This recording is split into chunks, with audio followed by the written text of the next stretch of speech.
Nggak ada siapapun yang tidak dipantau oleh Allah. Tidak ada siapapun yang tidak diketahui oleh Allah. Kita nggak bisa ngeles. Kita nggak bisa bersembunyi. Anda boleh berbohong kepada orang lain, tapi Anda tidak bisa berbohong pada diri Anda. Anda tidak bisa berbohong pada Allah. Ini yang kita mesti paham. Kalau sudah seperti itu, Allah itu.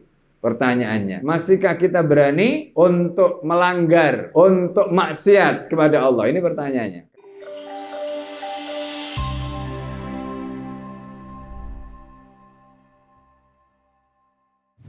Assalamualaikum warahmatullahi wabarakatuh. Bismillahirrahmanirrahim. Bismillahi masyaallah, la yasukul khaira illallah. Bismillahi masyaallah, la yasrifus su'a illallah. Bismillahi masyaallah, ma kana min amatin fa min Allah. Bismillahi masyaallah, la haula wa la quwwata illa billah. Alhamdulillah, alhamdulillahilladzi akramana bi khululi syahri Sya'ban alladzi a'addana liistiqbali Ramadan.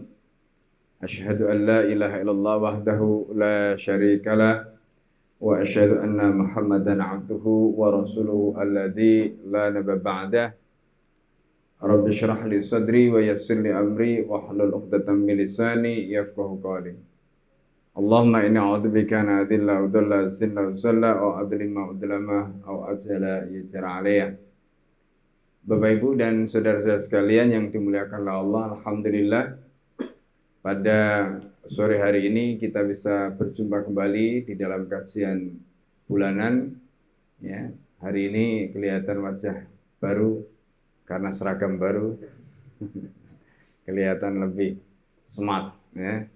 Nah, jadi semoga menjadi penanda kebaikan ya, dan akan menjadi jalan menuju kebaikan ya. Bapak Ibu dan saya sekalian yang dimuliakan oleh Allah, kita akan membahas tentang khauf dan roja ya. Khauf itu artinya takut, roja itu artinya berharap. Jadi takut kepada Allah dan kita hanya berharap pada Allah. Tapi sebelum membahas tentang khauf dan roja, kenapa khauf dan roja itu harus selalu kita hadirkan di dalam hati kita? Karena ini penting ya. Jadi kita itu kalau takut itu bisa muncul karena manifestasi dari naluri.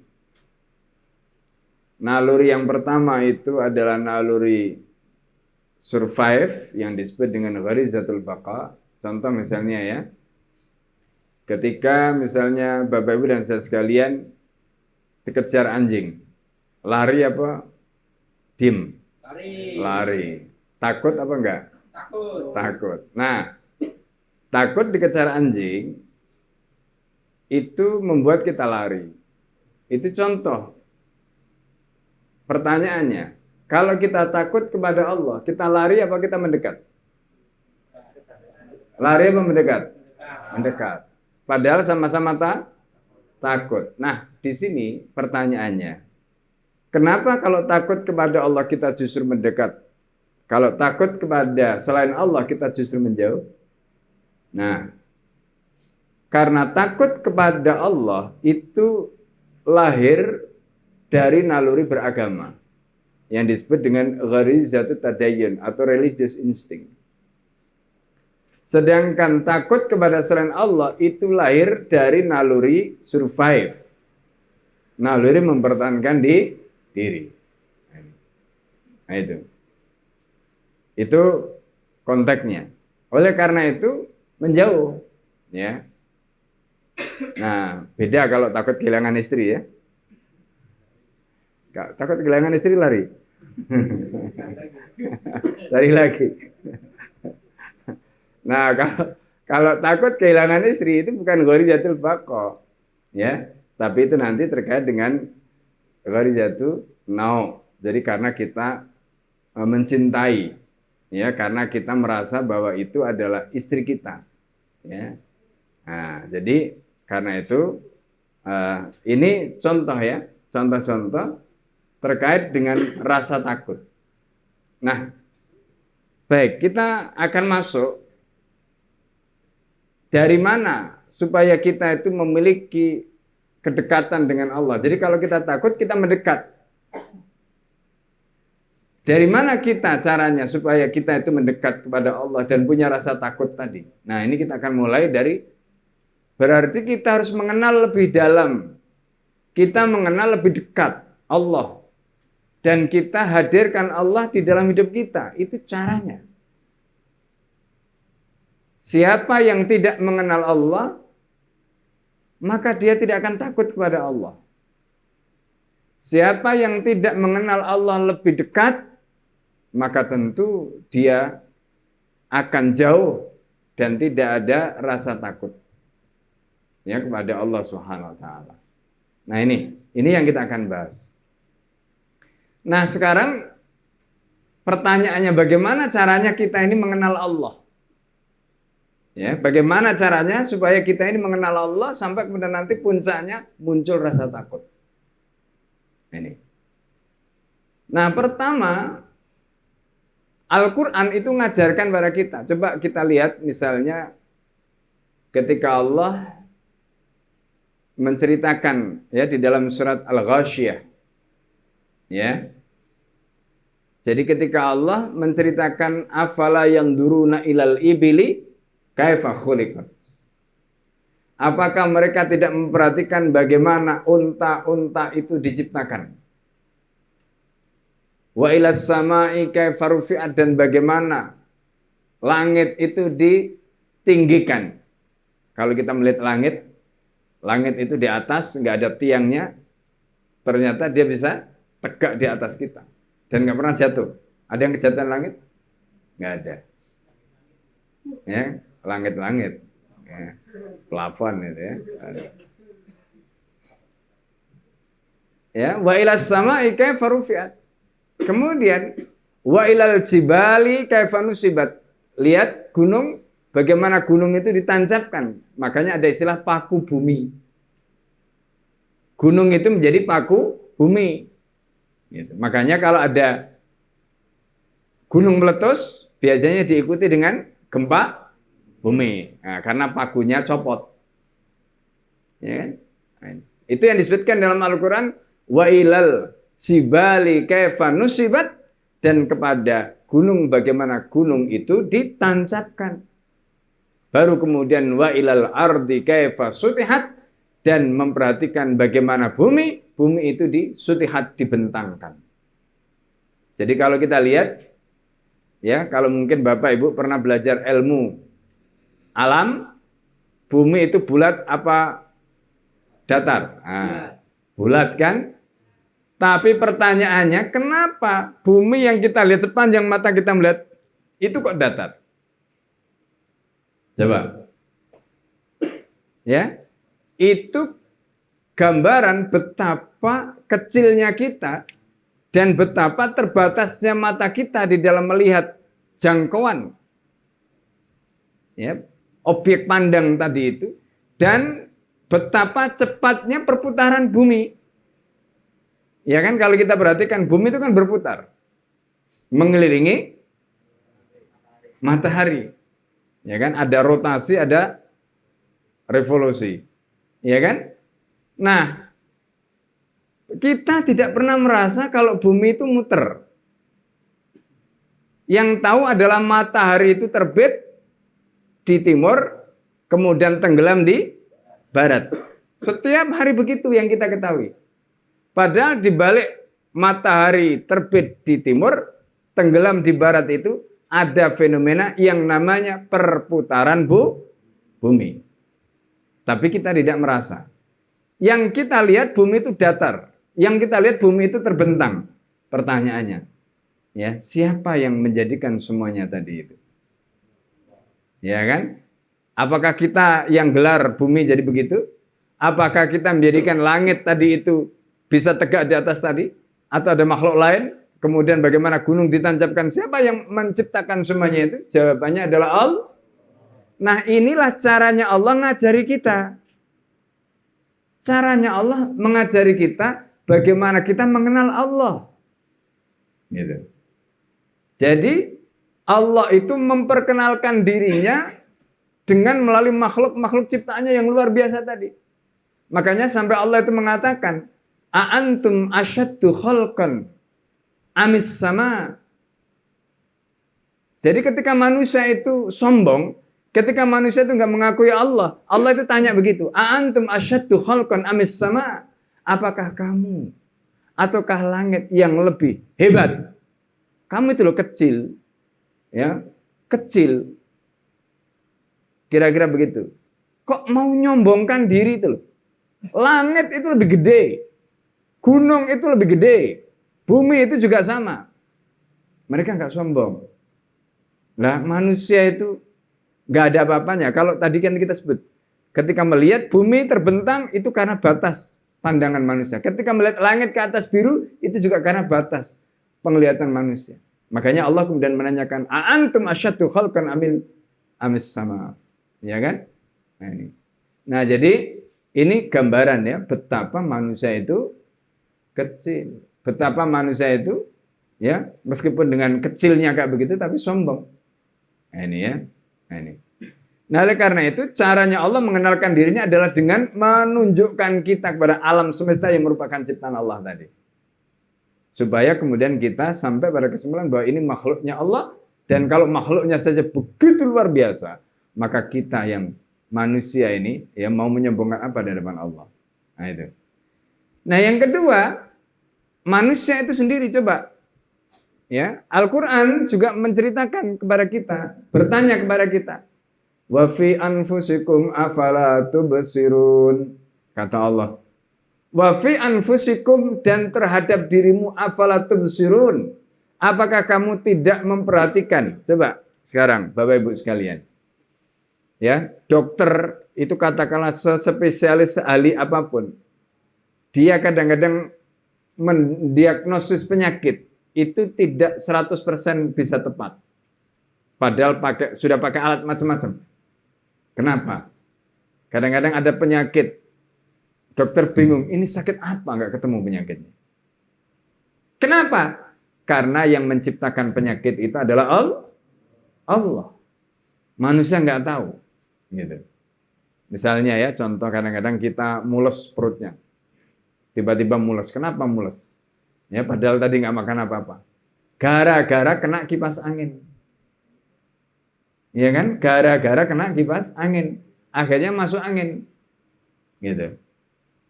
Padahal biasanya nggak apa-apa kena kipas angin. Nah, ini contoh. Siapa yang kemudian menjadikan kita tadi yang awalnya nggak apa-apa, tiba-tiba kena kipas atau kena angin kemudian menjadi masalah, padahal biasanya nggak masalah. Itu Allah semua. Nah, itu yang kita sudah bahas di dalam pembahasan qada dan qadar. Gitu. Ya. Jadi manusia itu disuruh oleh Allah untuk memperhatikan diri. Coba kamu perhatikan. Matamu bisa melihat seberapa jauh penglihatannya. Ya. Kemudian pendengaran, seberapa jauh pendengaran kita. Kita punya kekuatan tangan. Misalnya contoh ya, ketika kita masih kecil. Manusia itu kan mengalami siklus kehidupan. Ya. Kecil, waktu masih bayi, tulangnya belum kuat. Proses pembentukan sampai umur belasan, itu proses pembentukan, pertumbuhan. Ya kan? Nanti ketika umur 30 tahun ke atas itu sudah mengalami penyusutan massa otot. Terus menurun sampai 50 mulai itu muncul penyakit. Karena metabolisme tubuhnya sudah mulai menurun. Pertanyaannya, siapa yang kemudian menciptakan siklus tadi itu? Allah.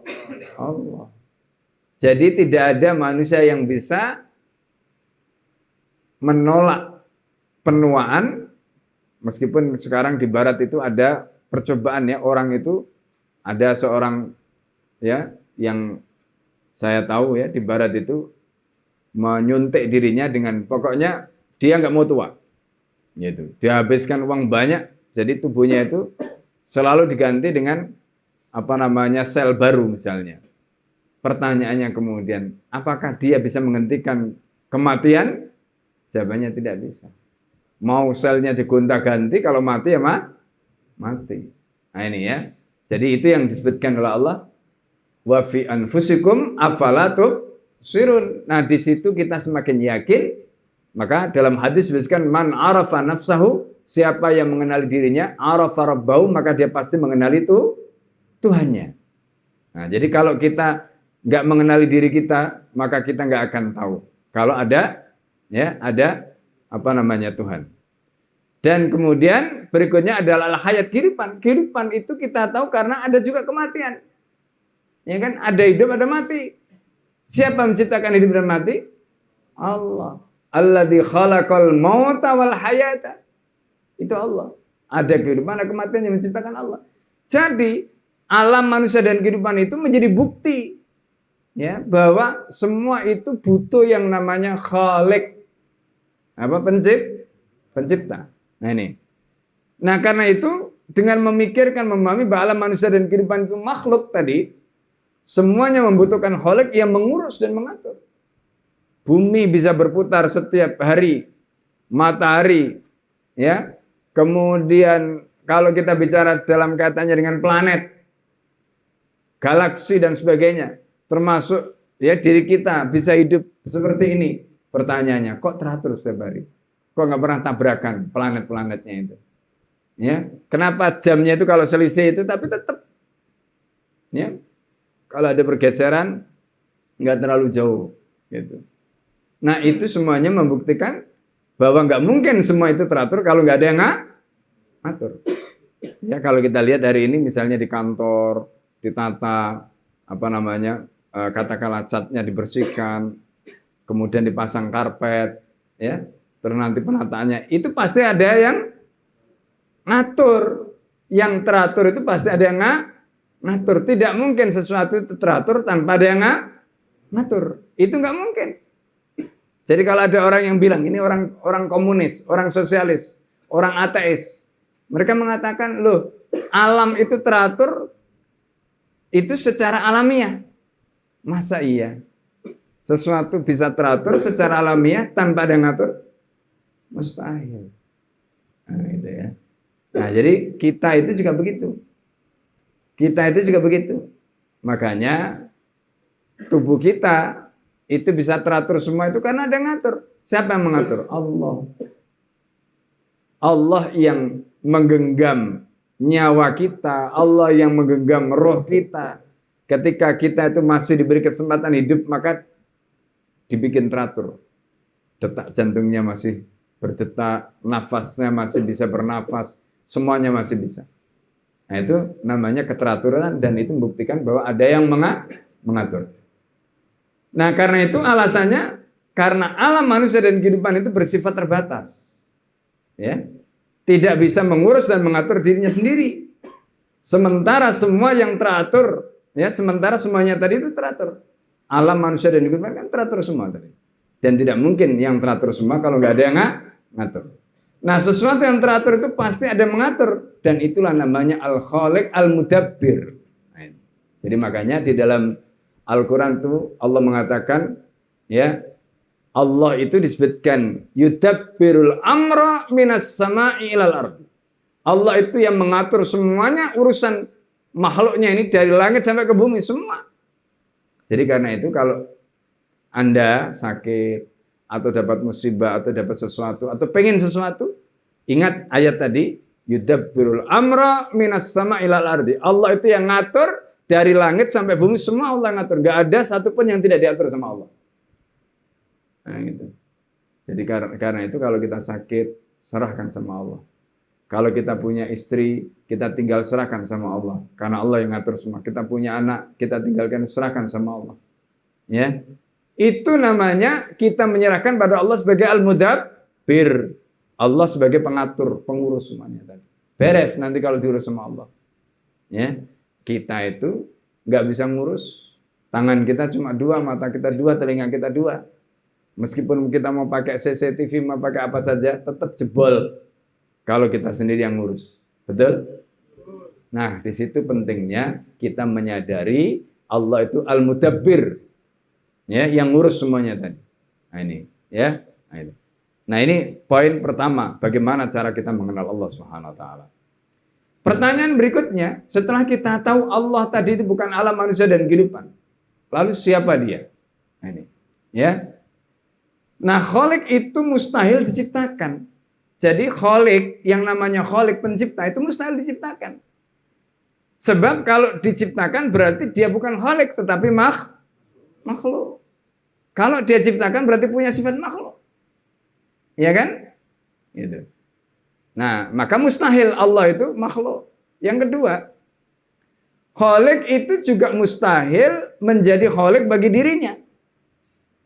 Karena dia saat yang sama menjadi dua, yaitu Khalik dan makhluk. Itu juga mustahil. Ya kan? Pernah membayangkan? Di satu sisi menjadi Khalik, di satu sisi menjadi makhluk. Ya? Nggak mungkin Khalik seperti itu. Nah, kemudian kalau kemungkinan pertama tidak, kemungkinan kedua tidak, maka kemungkinan yang ketiga. Khalik itu wajib ada dengan sendirinya, karena itu disebut dengan wajibul wujud. Wajib adanya. Nah, itu. Jadi Allah itu wajib ada, ya, Allah itu wajib ada, ya, bukan karena dia menciptakan dirinya lalu kemudian ada, tidak, tapi memang harus ada dengan sendirinya, ya, tanpa diciptakan oleh siapapun. Nah, ini yang harus kita pahami. Karena itu Allah disebut apa? Wajibul wujud, wujud yang wajib ada sebagai satu keharusan. Yang kedua, Allah disebut azali. Azali itu apa? Azali itu enggak ada yang mengawali.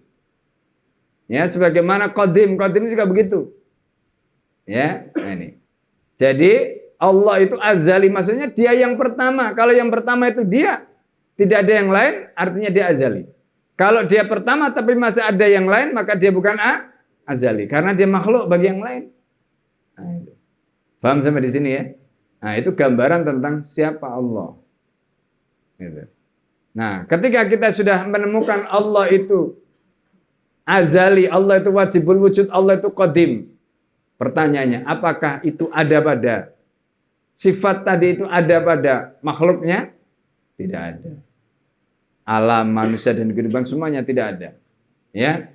Nah, karena itu siapa dia? Jawabannya dialah Allah Subhanahu wa taala. Nah, ini yang kemudian Allah nyatakan di dalam surat, ya, atau jadi dalam surat Thaha ayat 14. Allah mengatakan, innani, sungguh aku ini adalah Allah. Innani anallah. La ilaha illa ana. Tidak ada Tuhan yang berhak disembah kecuali aku. Fa'budni, maka sembahlah aku. Wa aqimis sholata, dan kamu tegakkanlah sholat, lidzikri, untuk mengingat aku. Nah, itu Allah memperkenalkan dirinya. Ketika kita sudah menemukan zatnya bahwa dia adalah zat yang wajibul wujud, zat yang azali, zat yang qadim, dan itu bukan makhluk, bukan alam, bukan manusia, bukan kehidupan. Lalu pertanyaan, siapa dia? Maka Allah memperkenalkan dirinya. Innani anallah, akulah Allah. La ilaha illa ana, tidak ada Tuhan yang berhak disembah kecuali aku. Fa'budni, maka sembahlah aku. Wa aqimis sholata lidzikri, dan tegakkanlah sholat untuk mengingatku. Begitu. Ya. Nah, oleh karena itu kemudian nama Allah itu menjadi nama yang sangat masyhur. Bahkan orang kafir Quraisy, ya, itu ketika mereka ditanya siapa yang menurunkan hujan dari langit, mereka tidak menjawab Lata, Uzza. Al-Quran mengatakan wala in sa'alta man khalaqas samawati wal ard. Kalau kamu Muhammad tanya kepada mereka siapa yang menciptakan langit dan bumi, la yaqulunallah, mereka pasti akan menjawab Allah. Kenapa mereka tidak menjawab Lata dan Uzza?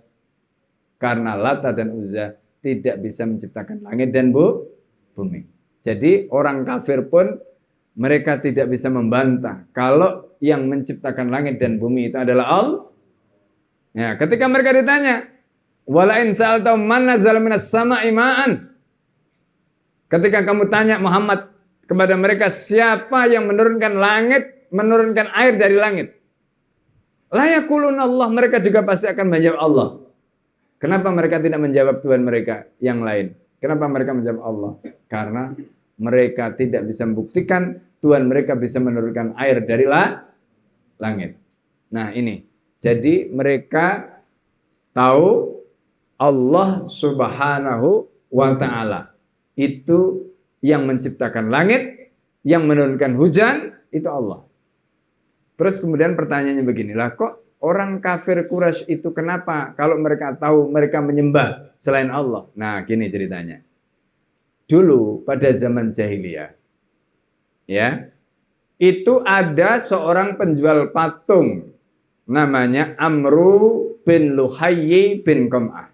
Nah, itu nama penjual patungnya. Karena profesinya sebagai penjual patung dan dia supaya patungnya laku, maka dia tipu, maka dia bodohi, maka dia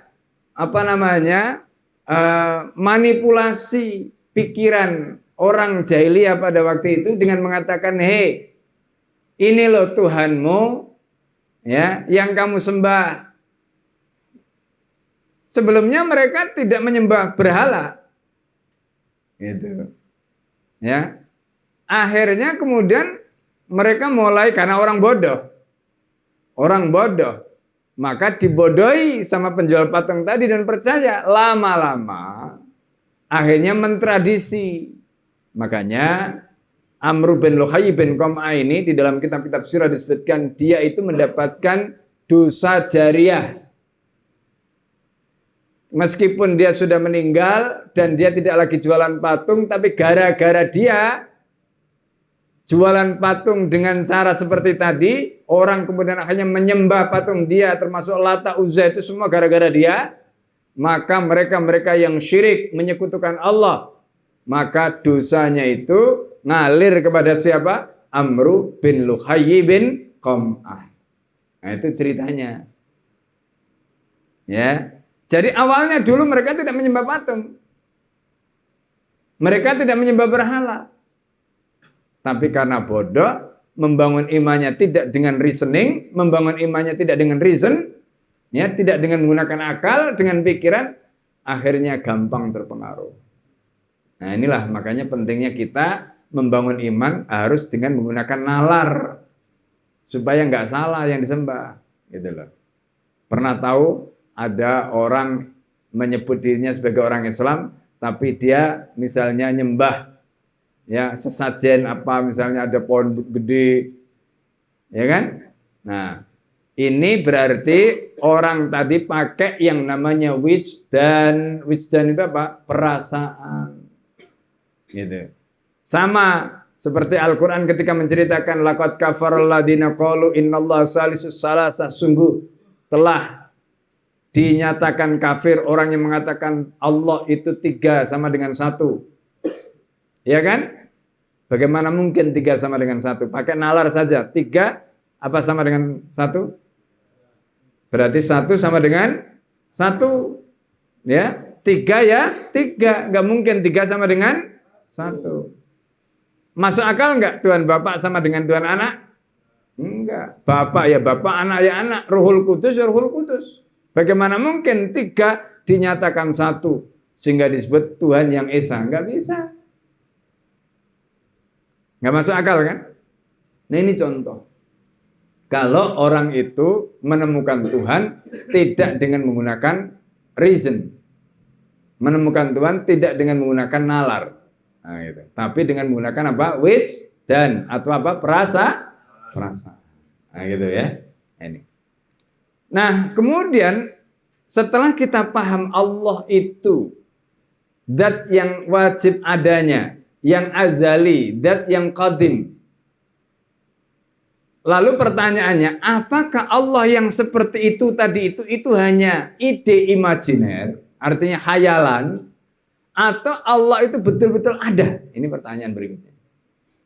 Kira-kira Anda meyakini Allah itu ada secara hakiki atau dia itu seperti ide imajiner, ide yang dihayalkan? Kira-kira yang mana? Yang hakiki ataukah seperti ide yang ada dalam khayalan kita tadi? Hakiki. Ya. Bagaimana caranya kita meyakini Allah itu sebagai zat yang hakiki, bukan ide imajiner? Begini caranya. Ya, jadi ketika kita itu telah meyakini Allah itu sebagai Khalik, sebagai zat yang hakiki, maka Allah itu bukan ide imajiner tadi, yang hanya ada dalam imajinasi dan bayangan kita. Jadi Anda mau membayangkan, nggak membayangkan, Allah itu ada. Betul? Allah ingat, Anda ingat atau nggak ingat Allah itu ada. Betul? Nah, ini berarti apa? Allah tidak membutuhkan, ya, adanya Allah itu tidak membutuhkan ingatan Anda. Adanya Allah itu tidak membutuhkan khayalan Anda. Karena Allah itu ada. Apakah Anda khayalkan, Anda bayangkan, Anda imajinasikan atau tidak? Itu namanya hakiki. Adanya itu hakiki. Bukan karena ada, kalau kita bayangkan tidak. Nah ini. Nah ketika kita, misalnya ini contoh ya, kita di dalam rumah. Kemudian ada helikopter terbang. Pernah ada helikopter terbang di atas rumah? Baik. Ya. Kita tidak melihat helikopter.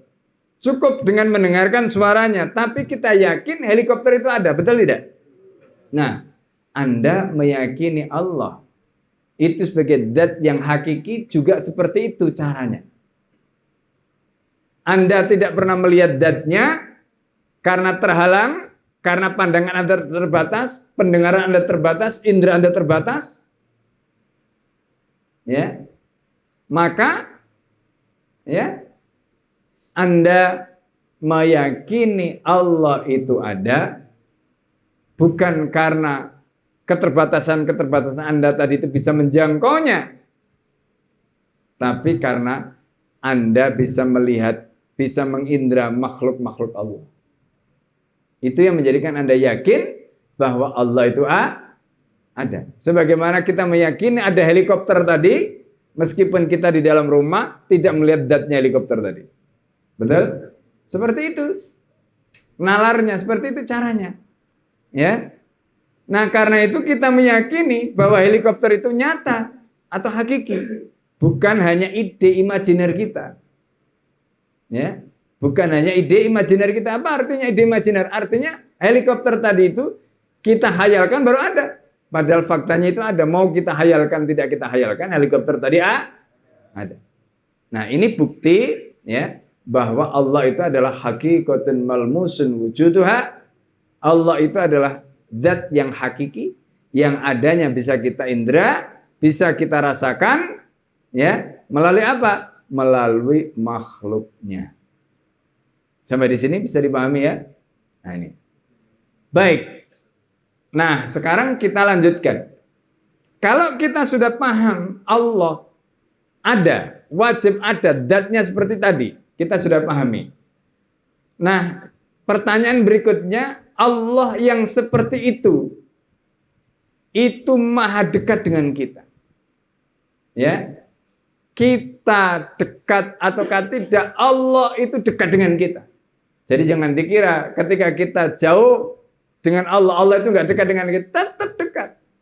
Karena itu Allah tahu apapun yang kita lakukan. Ya, ini. Jadi ketika kita sudah meyakini Allah itu zat yang hakiki, bukan ide imajiner, maka kita akan merasakan. Apa yang kita rasakan? Bahwa Allah itu maha dekat dengan kita. Ya, karena kita sudah menyadari Allah itu ada. Bukan adanya itu karena kita pikirkan, bukan adanya itu karena kita imajinasikan, tidak, tapi betul-betul ada. Ini. Nah, kemudian yang kedua, Allah itu mengawasi kita 24 jam. Ya. Allah nggak pernah ngantuk, apalagi tidur. Ya. Allah nggak pernah ngantuk. Allah nggak pernah tidur. Kemudian ilmunya Allah itu meliputi apa saja tentang kita. Baik yang telah, sedang, maupun yang akan kita lakukan, itu semuanya di dalam ilmunya Allah. Artinya Allah maha tahu. Ya, termasuk apa yang telah, sedang, dan akan menimpa kita. Itu Allah tahu semua. Itu di dalam ilmunya Allah. Dan itu nanti ceritakan di dalam surat ya Al-Baqarah ayat 255 yang dikenal dengan ayat kursi. Allahu la ilaha illa huwal hayyul qayyum. Ini. Allah dialah Tuhan yang berhak disembah. Tidak ada yang berhak disembah kecuali Dia. Al-Hayyu, zat yang maha hidup. Al-Qayyum, yang maha mengurus urusan makhluknya. La ta'khudhuhu sinatun wala naum. Dia tidak mengantuk dan Dia tidak tidur. Itu Allah. Ngantuk saja tidak. Ya. Ini, apalagi tidur. Lahu ma fis samawati wa ma fil ard. Kekuasaan Dia, miliknya, ya, di dalam genggamannya, apa saja yang ada di langit, apa saja yang ada di bumi, itu Allah. Man dalladzi yashfa'u indahu. Siapa, kata Allah, yang bisa memberikan syafaat, memberikan pertolongan, ya, indahu, di sisinya, illa bi'idnih, kecuali semuanya dengan izin Allah. Nah, ini, ya. Jadi di sini kita harus yakin kalau ada dokter itu bisa mengobati, sembuh, itu karena Allah yang menyembuhkan, bukan karena dokter. Paham? Kalau ada guru, ya, seperti katakanlah sekarang saya duduk di sini memahamkan, menjelaskan, kemudian Anda menjadi ngerti, pinter, itu bukan karena saya, tapi karena izinnya Allah. Allah yang menjadikan Anda pinter, Allah menjadikan Anda mengerti, gitu.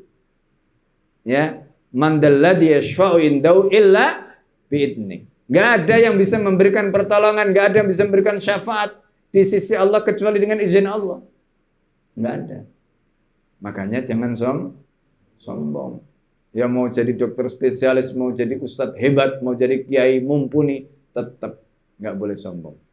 Ya, karena tidak ada yang bisa menolong siapapun kecuali dengan izin Allah Subhanahu wa ta'ala. Nah, ini kata kuncinya. Ya, ya'lamu ma baina aydihim. Allah itu mengetahui apa yang ada di depan mereka. Ya, wa ma khalfahum, apa yang ada di belakang mereka.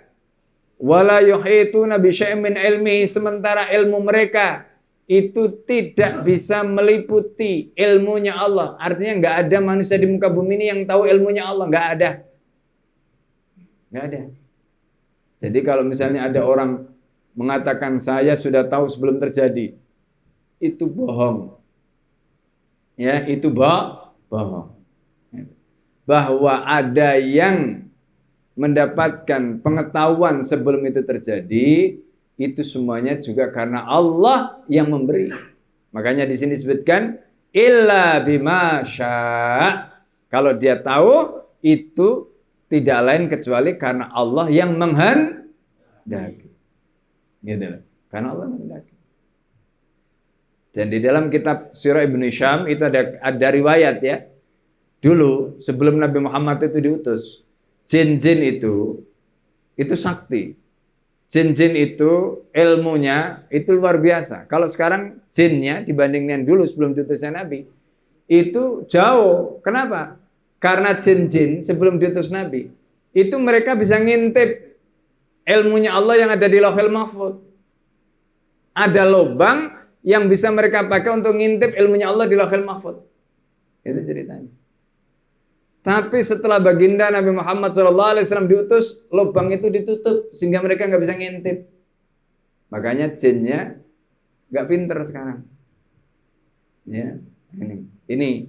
Jadi itu yang tadi disebutkan wala yuhituna bi syai'in min ilmihi illa bima syaa. Wasi'a kursiyus samawati wal ard. Kursinya Allah itu luasnya meliputi langit dan bumi. Ya, jangan dibayangkan kursinya seperti apa. Jangan dibayangkan kursinya kakinya 4, apa 5, apa 3 atau berapa.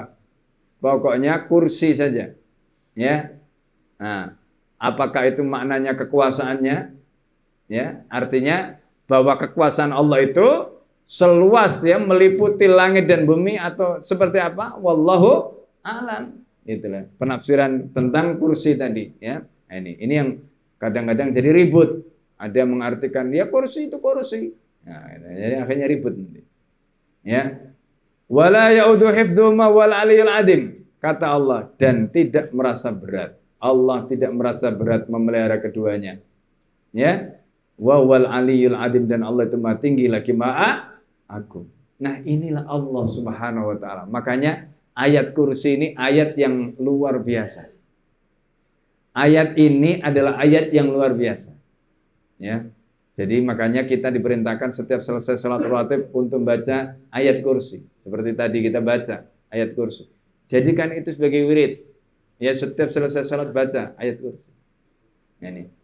Ini untuk meneguhkan akidah kita, iman kita, tauhid kita kepada Allah Subhanahu wa taala.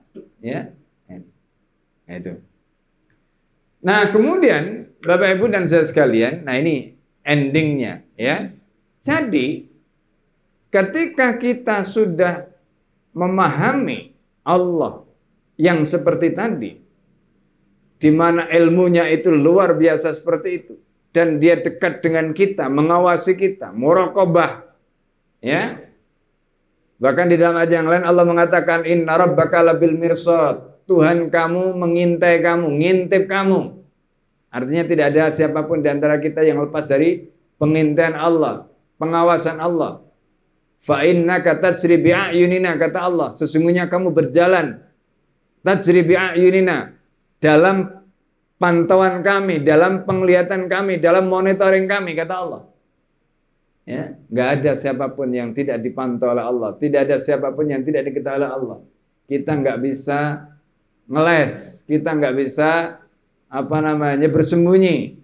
Anda boleh berbohong kepada orang lain, tapi Anda tidak bisa berbohong pada diri Anda tidak bisa berbohong pada Allah. Ya, enggak bisa. Nah, ini yang kita mesti paham. Nah, kalau sudah seperti itu Allah itu, pertanyaannya, masihkah kita berani? Ya kan? Masihkah kita berani untuk melanggar, untuk maksiat kepada Allah? Ini pertanyaannya. Karena itu kita wajib menghadirkan apa? Khauf. Khauf itu apa? Rasa takut. Takut kepada Allah. Ya. Dan yang kedua, selain kita menghadirkan khauf, rasa takut pada Allah, kita juga harus menghadirkan roja. Roja itu apa? Roja itu adalah berharap. Jadi kalau misalnya kita ini, ya, jadi jangan sampai kita ini takut toh. Kalau nanti takut terus ya, nanti kita tidak punya harapan. Nggak boleh. Kita ini juga harus takut, di satu sisi kita juga berharap. Misalnya begini ya, contoh ya. Anda itu takut karena amalnya tidak sempurna, karena dosanya banyak. Takut kan? Gitu. Nah, tapi Anda juga harus menumbuhkan keyakinan bahwa Allah itu Ar-Rahman Ar-Rahim, Al-Ghaffar, Allah itu Asy-Syakur, gitu. Ya. Jadi misalnya begini, Allah itu, Anda dosanya banyak, katakanlah gitu. Semua kejahatan pernah Anda lakukan, katakanlah gitu. Ya. Kalau Anda hanya membayangkan seperti itu, maka yang muncul nanti adalah ketakutan tidak berujung. Sehingga seolah-olah kemudian kita ini tidak bisa menebus kesalahan tadi. Dan seolah-olah kita ini nggak ada peluang sama sekali. Yang muncul apa? Akhirnya frustasi. Ya kan? Karena nggak ada, seolah-olah nggak ada jalan untuk kembali kepada Allah. Padahal Allah itu tawwab, dan yang menerima taubat. Berapapun kesalahan kita, mau apapun dosa yang pernah kita lakukan, bahkan Rasulullah mengatakan, misalnya ini ada orang kafir, dosanya nggak karu-karuan, dia masuk Islam. Apa kata Nabi? Al-Islamu yajubu ma qablah. Kalau dia masuk Islam, maka dosa-dosa dia sebelumnya itu dihapus sama Allah. Gitu. Al-Islamu yajubu ma qablah. Karena Islam itu telah menghapus kesalahan-kesalahan dia di masa lalu. Begitu. Itu kenapa? Karena Allah itu At-Tawwab, zat yang Maha menerima taubat. Allah itu juga Rahman, Allah itu juga Rahim, Allah itu juga Ghaffar, Maha Pengampun. Itu berarti ketika kita menghadirkan tadi, berarti kemudian itu menumbuhkan roja harapan. Oh, saya punya harapan bahwa dosa saya akan diampuni oleh Allah. Saya punya harapan bahwa Allah itu menerima taubat saya. Saya punya harapan, ya. Kenapa? Karena Allah itu syakur. Syakur itu apa? Zat yang maha berterima kasih. Allah itu, Masya Allah ya, Saking syakurnya Allah. Allah itu senang sekali. Anda itu ibadah sekecil apapun, Allah itu senang. Ya kan? Allah itu senang. Itu kenapa? Karena Allah itu syakur. Zat yang senang kalau ada hambanya itu bersyukur. Sekecil apapun syukur kita. Ya. Apalagi kalau misalnya Masya Allah, Anda itu melakukan syukur dengan ketaatan yang luar biasa pada Allah. Ya. Wong kita itu taat yang kecil-kecil saja. Kalau kita niatkan sebagai syukur kita kepada Allah, Allah itu senang sekali. Nah, itu karena Allah punya sifat apa? Syakur. Makanya jangan hanya takut toh, tapi kita juga harus punya roja. Supaya apa? Tidak frustasi. Paham ya? Ini. Jadi, oke lah di masa lalu kita mungkin punya lembaran-lembaran kejahatan yang luar biasa banyaknya. Tapi sudah, jangan dilihat. Lihat ke depan. Nah gitu. Ya, lihat ke depan. Supaya kemudian kita punya harapan. Ya, supaya kita punya harapan. Nah gitu loh. Ya. Dan kemana kita berharap? Kepada Allah. Termasuk dalam kondisi ketika kita itu tadi kan konteksnya dengan kesalahan, konteksnya dengan pahala, konteksnya dengan dosa. Termasuk kalau kita punya problem. Ya kan? Kalau kita punya masalah dan kita dekat dengan Allah, maka Allah juga menjadi tempat kita curhat.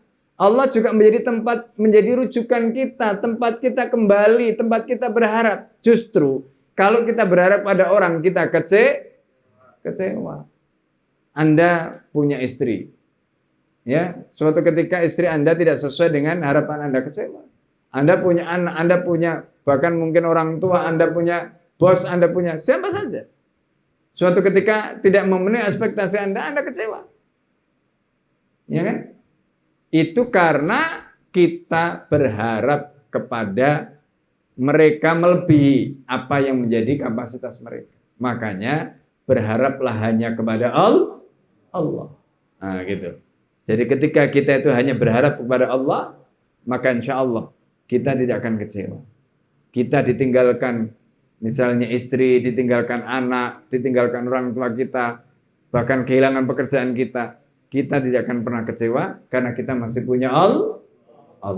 Coba bayangkan ya, di masa ya lalu kita melihat bagaimana 460 hari ya saudara-saudara kita di Gaza, mereka dibombardir sedemikian rupa. Kalau seandainya mereka tidak punya roja harapan kepada Allah, ya kepada siapa mereka berharap? Penguasa-penguasa di sekeliling mereka nggak ada yang bisa diharapkan, ya nggak ada yang mengulurkan bantuan pada mereka. Tapi ketika mereka berharap pada Allah, Allah memberikan pertolongan. Dan apa yang terjadi? Setelah 460 hari, semuanya berakhir, semuanya tumbang. Betul tidak? Dan mereka yang keluarganya dibunuh, mereka yang dihancurkan bangunannya macam-macam, akhirnya bisa kembali lagi ke tempat kelahiran mereka, ke rumah-rumah mereka. Mereka bangun kembali. Ya kan? Nah ini. Harapan itu kepada Allah, bukan kepada yang lain, ya. Kemudian takut, ya, takut maksiat, misalnya meninggalkan perintah, melaksanakan larangan Allah, ya, termasuk takut pada neraka dan adab Allah. Itu khauf yang muncul karena kesadaran kita tentang Allah yang luar biasa tadi, kesadaran kita, keimanan kita kepada Allah yang luar biasa tadi. Nah, sehingga dengan begitu, kalau ini Anda tanamkan di dalam diri Anda, maka Anda nanti ketika bekerja, itu akan menjadi orang yang amanah. Kenapa? Ketika Anda mau tidak amanah, Anda takut ada Allah. Meskipun mungkin ya, ini kadang-kadang nggak tahu di sini absensinya pakai apa? Pakai nulis atau pakai manual ya? Tidak pakai fingerprint ya? Nah ini. Baik, ya. Jadi nulis itu kan kadang-kadang kalau nggak diawasi mungkin dia jam berapa? Ya, itu kadang-kadang ada yang tidak sesuai dengan jam dan sebagainya. Ya, karena saya punya pengalaman karyawan atau staf itu ada yang begitu. Ya. Nah, tapi yang bisa menjadikan Anda semuanya tadi itu akhirnya punya yang namanya self control, kontrol dari dalam itu karena Anda sudah menghadirkan Allah di dalam hati Anda. Sehingga rasa takut, ya, saya bisa membohongi, ya, manajemen. Saya bisa membohongi ini, bisa membohongi itu, tapi saya tidak bisa membohongi Allah Subhanahu wa taala. Itu namanya khauf. Ya. Itu namanya khauf. Begitu juga ketika kita mau pulang, belum waktunya sudah pulang, itu bisa saja kita manipulasi jam atau mungkin waktunya istirahat sambil nyuri-nyuri jam. Bisa saja. Termasuk misalnya kalau kita disuruh belanja atau pengadaan barang atau apa, bisa saja. Tapi kita tidak bisa berbohong kepada Allah Subhanahu wa taala. Maka orang yang punya khauf pada Allah, dia akan menjadi orang yang jujur. Orang yang punya integritas. Satunya kata dan perbuatan. Betul tidak? Karena dia sudah hadirkan Allah tadi itu di dalam dirinya. Sehingga ketika dia sudah menghadirkan Allah di dalam dirinya tadi, dia tidak takut dibully temannya. Misalnya temannya semuanya sepakat, ya, ngajak dia untuk melakukan kebohongan, ya, tapi dia tetap istiqamah tidak mau. Kenapa? Karena dia lebih takut kepada Allah daripada takut kepada temannya. Nah, itu kalau khauf tadi itu betul-betul ada. Masih ingat kisah pada zaman Sayyidina Umar bin Khattab, ada seorang perempuan, ya kan? Perempuan dengan anak perempuannya, mereka menjadi pemerah susu. Lalu kemudian susunya mau dijual supaya banyak, maka dicampur dengan santan. Kemudian anaknya protes. Ketika itu Umar sedang ronda, Umar sedang keliling. Ya. Kata si anak, "Kenapa ibu melakukan ini?" Ya. Kemudian kata si ibu, ya,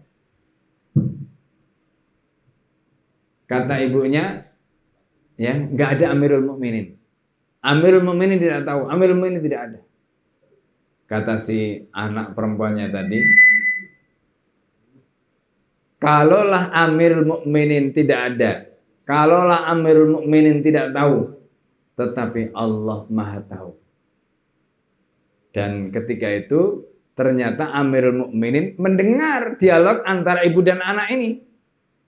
Makanya kemudian anak perempuan tadi itu, jadi setelah itu Umar mengetuk pintunya, lalu kemudian perempuan tadi itu kelak akhirnya dinikahkan dengan anaknya Umar. Ya kan? Kelak kemudian akhirnya dinikahkan dengan anaknya Umar. Nah, ini contoh bagaimana ketakwaan tadi dibentuk oleh apa? Khauf. Nah, ini nanti nyambung dengan hikmah puasa. Ya, karena puasa itu hikmahnya apa? La'allakum tattaqun. Ya, la'allakum tattaqun itu supaya kamu mendapatkan takwa. Takwa itu seperti apa? Nah, kita tidak akan bisa memahami takwa kalau kita tidak paham tentang khauf tadi. Gitu. Karena hakikat takwa itu adalah khauf. Rasa takut kepada Allah. Makanya Sayyidina Ali menjelaskan takwa itu dengan 4 kriteria.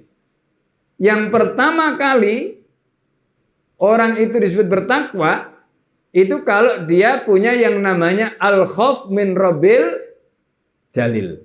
Takut dengan Allah zat yang maha agung. Nah ini, al-khauf min rabbil jalil. Itu ciri atau kriteria pertama orang yang bertakwa.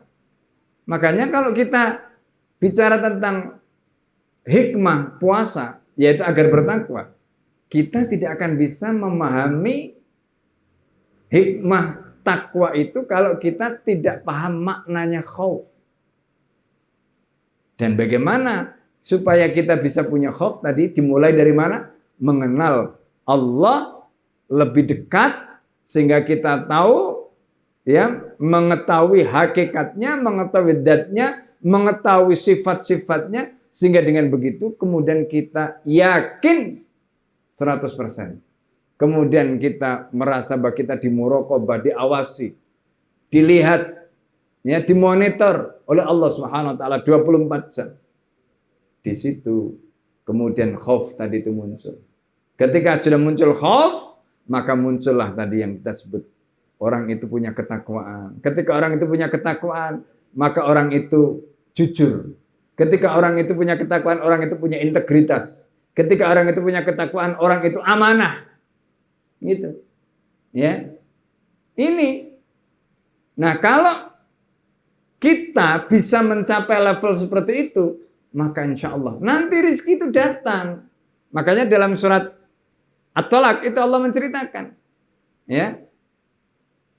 Wa may yattaqillah, siapa yang bertakwa kepada Allah, yaj'al lahu makhraja, Allah akan memberikan dia jalan keluar, wa yarzuqhu min haitsu la yahtasib, dan setelah itu Allah akan memberikan rezeki dengan cara yang tidak terduga.